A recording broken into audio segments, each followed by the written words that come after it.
Hello friends, स्वागत है आपका अपना YouTube channel learning with Anjay बीस पर। दोस्तों, आज की वीडियो में हम डिस्कस करेंगे ज्योग्राफी के इंपॉर्टेंट क्वेश्चंस जो बार बार देखने को मिलते हैं एग्जाम में। ये questions NTPC, group D, group C आदि एग्जाम में रिपीट होते हैं। तो इस वीडियो को पूरा देखिएगा ताकि कोई भी क्वेश्चंस आपसे मिस ना होने पाए। तो वीडियो को चलिए शुरू करते हैं। पहला क्वेश्चन है, वह नदी कौन सी है जिसका उद्गम भारत में नहीं है?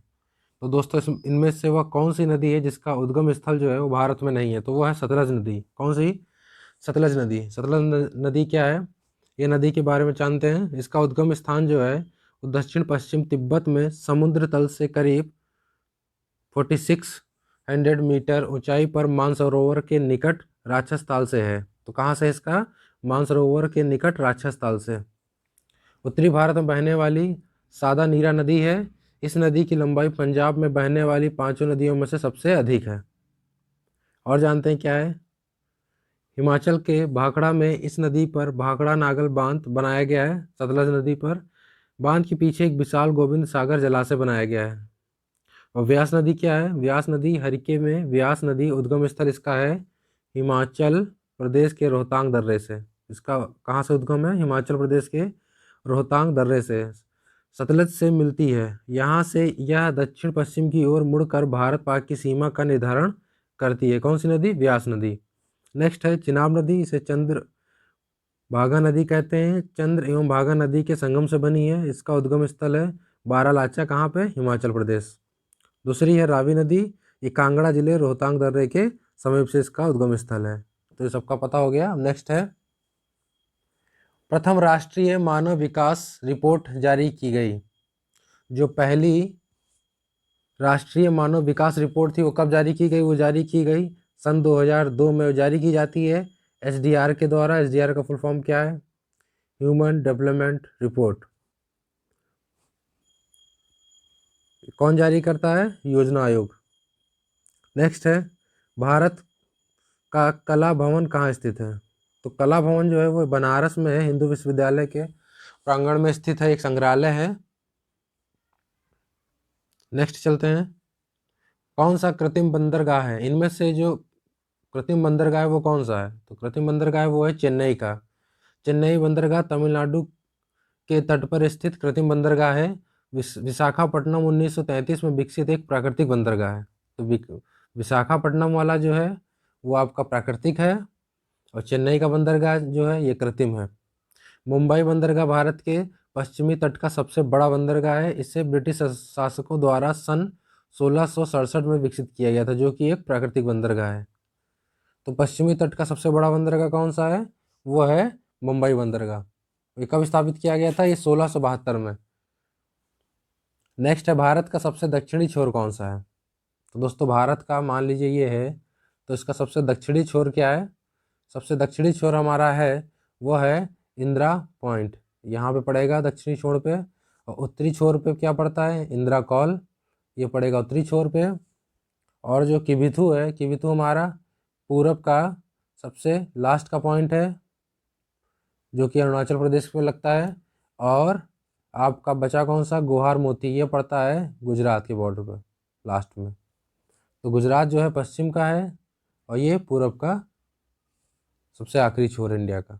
नेक्स्ट है, निम्नलिखित में से वह कौन सा पौधा है जो अपने भोजन के लिए कीटों को पकड़ कर खाता है?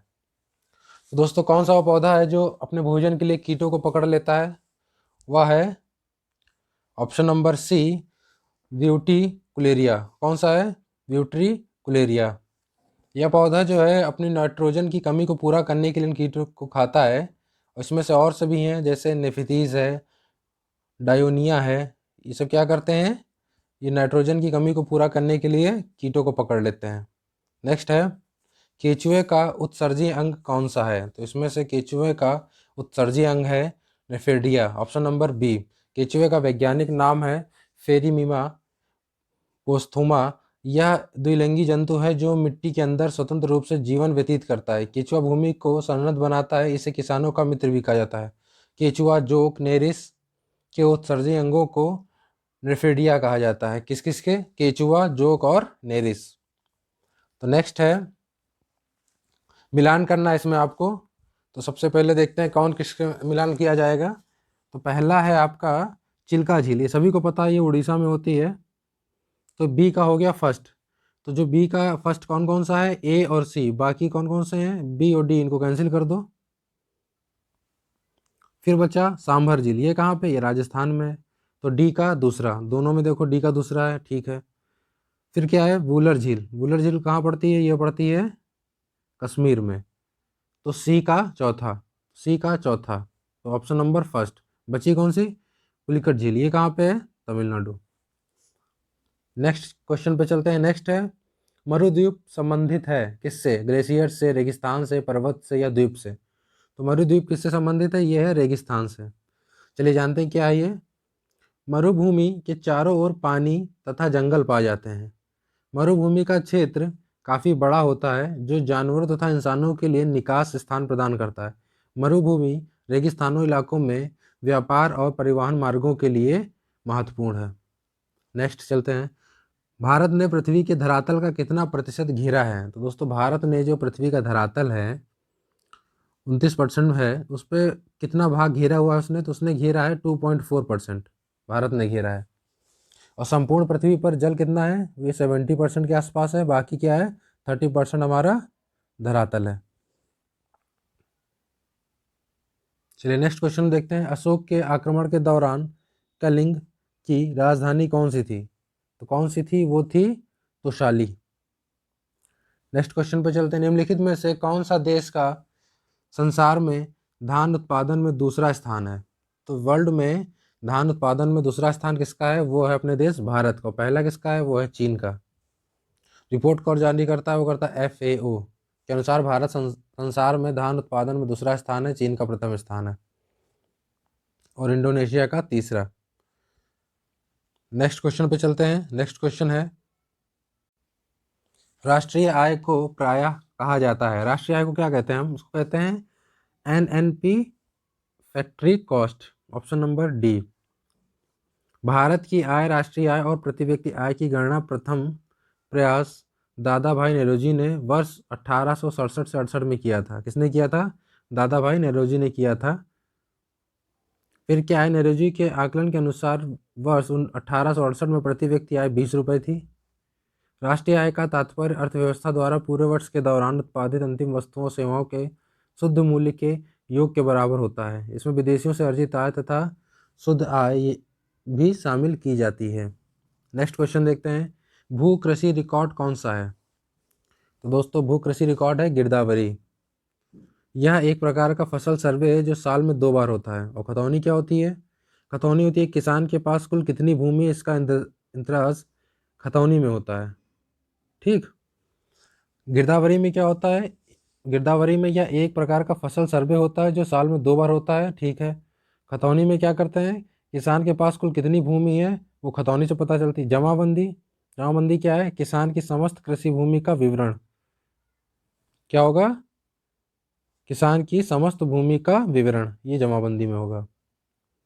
चलिए नेक्स्ट देखते हैं, त्रिपुरा को भारत के पूर्ण राज्य का दर्जा कब मिला। ये मिला था दोस्तों 1972 में, 1972। त्रिपुरा एक उत्तरी पूर्वी राज्य है, यह देश का थर्ड सबसे छोटा राज्य है। इसे 1 जुलाई 1963 से केंद्र शासित प्रदेश था, जो 21 जनवरी 1972 को पूर्ण राज्य बना दिया गया। नेक्स्ट है, जन्म दर से क्या अभिप्राय है। तो जन्म दर से क्या अभिप्राय है, यह अभिप्राय है किसी एक वर्ष में प्रति 1000 की जनसंख्या में जन्मे जीवित बच्चों की संख्या। मतलब किसी एक वर्ष में प्रति 1000 बच्चे जन्म लेते हैं, उनमें से जीवित बच्चों की संख्या को क्या कहते हैं, जन्म दर। नेक्स्ट क्वेश्चन पे देखते हैं क्या है, किस तारीख को पृथ्वी की स्थिति सूर्य के सबसे पास होती है। तो ये होती है हमारी 3 जनवरी को। 3 जनवरी को पृथ्वी की स्थिति सूर्य के सबसे पास होती है, इसे उपसौर भी कहते हैं। और जब दूर हो जाएगी यही दूरी तो इसे क्या कहेंगे, अपसौर।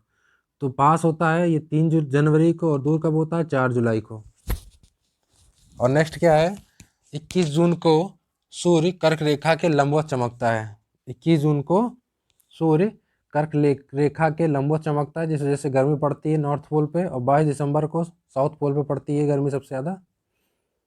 चलिए नेक्स्ट क्वेश्चन पे चलते हैं, दो या अधिक देशों के मध्य होने वाले व्यापार को बताने के लिए निम्नलिखित में से कौन सी शब्दावली प्रयुक्त होती है। तो इसे बोलते हैं अंतर्राष्ट्रीय व्यापार जब दो देशों के बीच में होता है, जैसे भारत बांग्लादेश, भारत पाकिस्तान, भारत यूएसए, इस तरह। नेक्स्ट है, कौन सा पठार भारत की खनिज दिल के देश के रूप में जाना जाता है?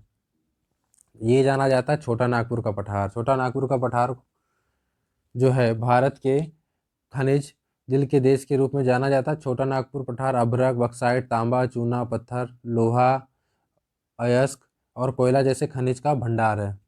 नेक्स्ट है, पश्चिमी विक्षोभ जिस कारण उत्तर पश्चिम भारत में बारिश होती है उसका उत्पत्ति स्थल क्या है? उत्तर पश्चिम भारत में, ठीक है।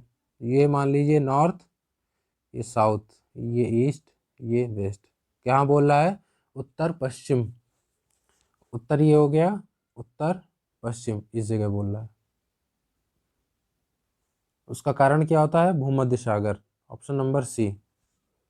यहाँ पे वर्षा का कारण क्या है? भूमध्य सागर। जानते हैं क्या है? पश्चिमी विक्षोभ के कारण उत्तर पश्चिम भारत में बारिश होती है जिसकी उत्पत्ति स्थल भूमध्य सागर है। उत्तर पश्चिम भारत में भूमध्य सागर से आने वाली चक्रवर्ती विपोच शीत ऋतु में वर्षा कराती हैं, जो कि रबी की फसल के लिए बहुत ही लाभकारी होता है। इसमें तेज हवाओं के चलने से गरज के साथ वर्षा भी होती है। ये जनवरी, फरवरी, दिसंबर के मौसम में यहाँ पे बारिश देखने को मिलती है उत्तर पश्चिम में। नेक्स्ट है, 1 घंटे में समांतर में देशांतरीय दूरी होगी, तो 1 घंटे में कितनी होगी? 15 degree, 15 degree, option number A. Next question पे चलते हैं, प्राकृतिक गैस का प्रमुख तत्व क्या है? तो प्राकृतिक गैस का प्रमुख तत्व है मीथेन, ऑप्शन नंबर फर्स्ट। प्राकृतिक गैस एक रंगहीन, गंधहीन और पर्यावरण अनुकूल ऊर्जा का स्रोत है। प्राकृतिक गैस पेट्रोलियम कुआं से निकलती है। इसमें 95% हाइड्रोकार्बन होता है, जिसमें 80% मीथेन रहता है। घरों में प्रयुक्त होने वाली द्रवित प्राकृतिक गैस को एलपीजी कहते हैं। यह ब्यूटेन और प्रोपेन का मिश्रण होता है। इसे उच्च दाब पर द्रवित कर सिलेंडर में भरा जाता है और इसी के कारण इसमें गंध आ जाती है, ब्यूटेन और प्रोपेन के कारण, ब्यूटेन और प्रोपेन के कारण। नेक्स्ट है, भारतीय प्रायद्वीप की सबसे ऊंची चोटी कौन सी है? तो ये है अन्नाई, अन्नाई मुंडी। कौन सी है? अन्नाई मुंडी।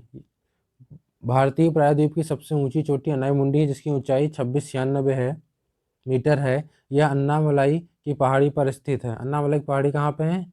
ये मान लीजिए साउथ है, इस जगह पर। यहाँ से 3 पहाड़ियाँ श्रृंखलाएं 3 दिशा में जाती हैं। दक्षिण की ओर इलायची की पहाड़ियाँ, उत्तर की ओर अन्नामलाई की पहाड़ियाँ तथा उत्तर पूर्व की ओर पालनी की पहाड़ियाँ हैं। नेक्स्ट क्वेश्चन है, निम्न प्रदूषक एजेंटों में से कौन सा एजेंट ओजोन परत में छेद बनाने के लिए जिम्मेदार है? तो ये दोस्तों सभी को पता है, CFC, कार्बन फ्लोरोकार्बन। ये क्या करता है? जो ओजोन परत होता है उसमें छेद के लिए जिम्मेदार कौन है? यही है, CFC। विश्व में सोने का सर्वाधिक उत्पादन किस देश में होता है? तो दोस्तों चीन में होता है। नेक्स्ट है, भारत की 3 महत्वपूर्ण नदियों का स्रोत हिमालय स्थित मानसरोवर झील के निकट है। बताइए कौन सी नदियां हैं? तो ये नदियां हैं ब्रह्मपुत्र, सतलुज और सिंधु। नेक्स्ट क्वेश्चन पे चलते हैं। नेक्स्ट है, विश्व में बोली जाने वाली विभिन्न भाषाओं में हिंदी भाषा बोलने वालों का कौन सा स्थान है? तो चौथे स्थान पे बोली जाती है दोस्तों।